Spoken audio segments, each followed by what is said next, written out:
CS marks, then scope resolution operator, then get data of int A comma int B. Then I have to access that.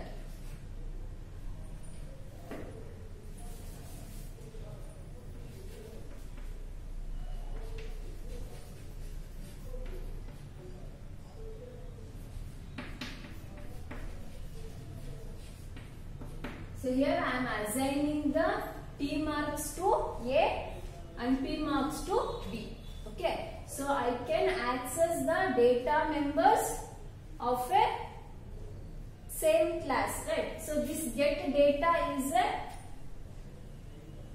function of the class CS marks. So this is a CS marks. So we can access that data. Okay. So then close this function definition. So now I am writing main function. So always the program starts with main function only. So I am writing a main function. So here I am creating a object. I will tell you how to define the object later. So we know that class marks space, if we give any variable, so this represents a declaration of an object. So we are creating the object. I will tell you later how to create the object. So our class name and the name of the object. With the help of this object CS dot, I am calling the function get data. Okay. So now I am providing the values to this. Okay. So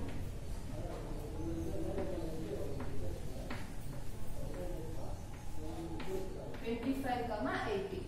Okay. So now these two values will be assigned to A and B. So that is assigned to T mark and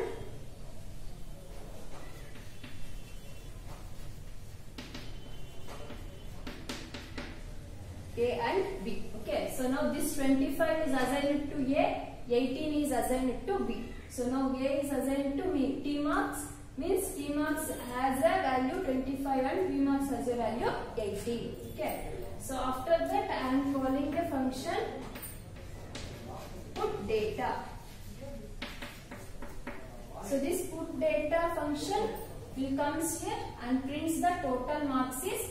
So what is the T marks? 25 plus 18. So it gives the resultant answer. So after this I have to close this main function. So if I am using int as a return type specifier, that has to be written something. Return some integer value. Okay. See, here I am writing void. So void means it doesn't return any value. So I am not writing any return value. Okay. So if it is int, so that represents it has to be written integer value. So it return integer value. So that's why I am written return 0. Okay. So now this is a program for to define the function within the class definition, means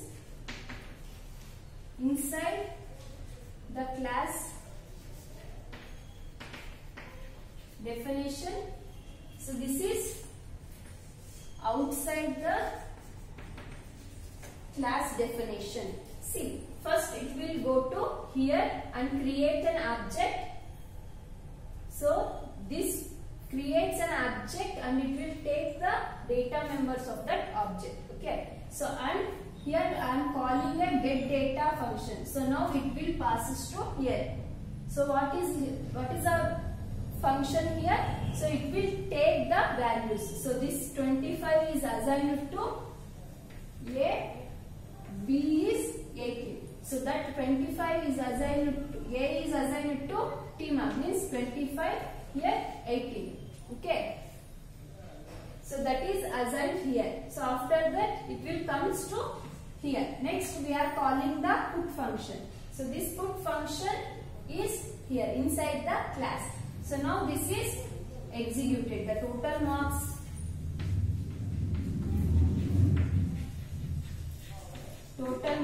is T marks plus P marks. What is T marks? 25 plus 18. So that is 33. Right? So the total marks is 33 is displayed on your screen. Okay. So after that return 0 means it will comes out of this function. This is how the definition of a member function within the class definition and outside the class definition. Okay. So this is about member function. So next we have defining the object.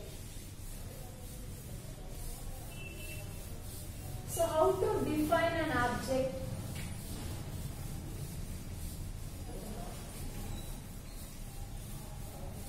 So we know object, right? What is object? So object is an instance of class. We have another definition, that is instance of class. Okay. So if we are creating a class,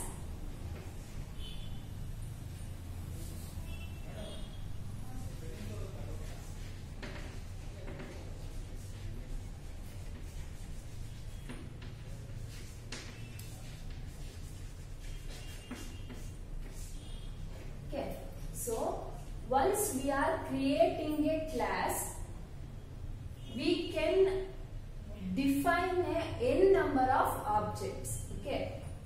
So class marks. So this is how we are creating a class, right? So this is a class definition. So once if we are creating a class, we can create a n number of objects, means we can define the n number of objects. So how to define means we are using a name of the class, means class name. So this is a class name space object name. Okay. So class name and then object name. So we can define n number of objects. Object name 1, object name 2, and then so on, then semicolon. So this is a syntax, general syntax to define an object. See, I am creating a class marks. I can create a n number of objects, m1, m2, m3 and so on. If you want, you can create n number of objects. So this is a defining an object. Okay. So that we call it as defining an object. So to defining an object, so with the help of this object. So once we define an object, so it is an instance of class, means it is a part of class. Okay. So now this object is used to access the member function, right, or data members of a class. So we are using a dot operator. Okay, so dot operator to access the members of a class. So suppose take the previous example itself. So I am defining the CS marks, right? So in this class I am declaring the data members T marks and P marks, right? So with the help of this dot operator, okay, so I am accessing the members of the class CS marks, right? So that's why we are using dot operator. So what is the use of dot operator, or what is dot operator means? So dot operator is used to access the members of a class. Okay. So either it may be data members or member functions. Okay. So to access those members in the class, we are using dot operator. Okay. So this dot operator is used to access the members of a class. Okay. So you can take this as an example. So CS class. So here I am creating a class. This is a class definition. So with the help of this class definition, I am defining an object. Okay. So this definition of an object is same as declaring the variable. For example, suppose take int a. This is a declaration of a variable, right? So we are declaring the variable a. The same manner I am defining the object CS of a class CS marks. Okay, so just see, if I want to give a value to a, I am declaring like this, int a, int b, double b, like that, right? So here to define an object, so I am using the CS marks. So this CS marks is a name of the class. So this CS marks is of data type class, right? So this is a user defined data type. This is basic data type, right? So primitive data type. Here I am using user defined data type. That's it. That is a difference. So we can define the object in a normal how we are defining the declaring the variable. So just we are providing a data type and then variable name. So here I am using data type is CS marks. Means it is not a data type. It is of type class. So this class is user defined data type. So that's why I am using CS marks and then variable. You can take any variable here. Okay. So this variable represents that it is an object, not a variable in class. Okay. So this is an object. So with the help of this object, I am accessing the members of a class with the help of dot operator. So I can access the member function or I can access the data members like this. Okay, CS dot, suppose I have to give the marks for T marks. T marks is equal to 10. Like this. Now this dot operator used to access the data members. Here dot operator is used to access the member function.